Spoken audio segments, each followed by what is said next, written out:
efforts to develop Taiwan's aerospace production capabilities. The Ministry of National Defense hopes these domestically produced aircraft will eventually replace all of Taiwan's aging F-5 jet fighters. The advanced jet trainer prototype soars into the sky for a 15-minute test flight. It completed its mission without a hitch. The Brave Eagle A2 prototype, numbered 11002, completed its first test flight on Christmas Day. The test shows progress is being made to take this advanced jet trainer to mass production.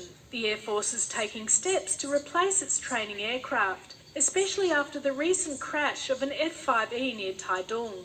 After the crash, Defense Minister Id Tvlcd had pledged to phase out the Taitung base's 33 F-5 fighter jets starting next year, with all units replaced within 3 years.